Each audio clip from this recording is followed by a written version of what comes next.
mourning this weekend for 17-year-old Jordan Brooks, who died of neglect last May. These are his parents facing criminal charges for neglect, but as the community argues, the damage is done. We're going to keep asking questions until we get answers. Is there any way you'd be able to just do a quick interview with me? We have been asking Social Services Commissioner Stacy Alvord all week for answers, but she refuses to speak with us on camera. Alvord did admit in a 2-page statement her department made mistakes in Jordan's case. The community now arguing the mistakes are enough to remove her from office. The petition directed towards Oswego County Chairman Jim Weatherup, arguing in part anything less than a termination would be a grave injustice. Do the right thing or we will vote you out. We got a hold of the petition at last night's vigil for Jordan Brooks, a solemn night of remembrance as the community gathered to tell stories about a soul gone too soon. And the vigil was about more than just remembrance. It was also about holding leaders accountable, not just for Jordan, but for other horrific deaths in Oswego County. Tonight, we talked to the organizers of this powerful petition, asking to fire the commissioner of Oswego Social Services. Our Samantha Crossan has those details for you tonight. The vigil was a special way to honor Jordan, but one of the sentiments that was preached by several of the attendees is that the best way to honor his memory is to continue fighting for justice. This is not only for Jordan Brooks, but for others like Galaxy Ellis-Cruz and Erin Maxwell. From remembrance? From all the stories that I've heard, his personality was he was just a kind, loving kid that had a great sense of humor, loved sarcasm, and was just really focused on helping others and took great joy in that. To accountability. We need either more barriers or the barriers that are in place to make sure that they work, because you can't have this happen again.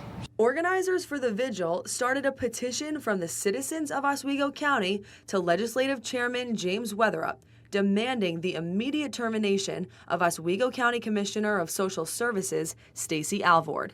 A report from New York State shows that Oswego Child Protective Services, overseen by Alvord, failed to properly investigate Brooks's home life. The petition states that this demand is on the grounds of incompetence that led to the deaths of Jordan Brooks and Galaxy Ellis-Cruz. Susan Lanty is one of the women leading the charge after previously fighting on behalf of Erin Maxwell. We fought for change with justice for Erin. We thought maybe we had a little headway with people with hearts, but apparently people reported Jordan's incidents more than 14 times.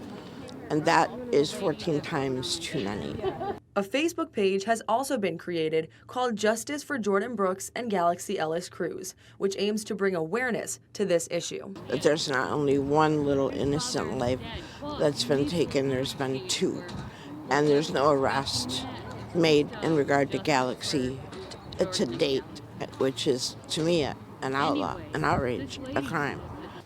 And Stacy Alvord, who after repeated requests for an interview refused to speak with us on Friday regarding this case, did say in a statement that her department takes full responsibility for not verifying that medical needs were being met during this case. Dozens of people showed up here at Mexico High School for the vigil of Jordan Brooks, sharing stories of the 17-year-old who they say always had a smile on his face. Wherever he was, he just spread love. The vigil of Jordan Brooks brought tears to people's eyes at Mexico High School. People from Palermo, Mexico, and Liverpool came together to show support for Jordan, sharing stories of him. Everybody at the school really loved and cared for him, and they did everything they could to help him. David Manley's son and Jordan attended the same classes together, and he says what he's heard of Jordan is that he was a light in everyone's eye, and commended teachers and aides for doing their best to help Jordan. His personality was he was just a kind, loving kid that had a great sense of humor, loved sarcasm, and was just really focused on helping others and took great joy in that. His teachers even writing letters that the pastor of the Palermo Methodist Church, Tammy Nipper, shared with the community. He was a bright young man with an infectious smile, even through his struggles. He would often express frustration in his body not working correctly but never did it stop him from trying to complete the things that were challenging for him. Community members say it now comes down to county leaders, members of DSS, and legislators to fix a broken system. If you want to make a difference, leave here and create Jordan's law.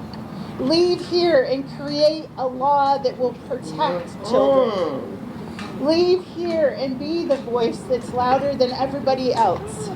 Many community members in Oswego County say the case of Jordan Brooks and Galaxy Ellis-Cruz needs to be further investigated so they can get justice for the two children.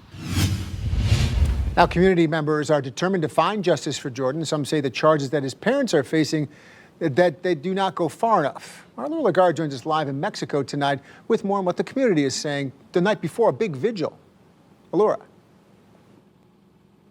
Matt, in Mexico, where Jordan attended school, people I spoke to are asking for Oswego County leaders and DSS to take accountability in their part in Jordan's death.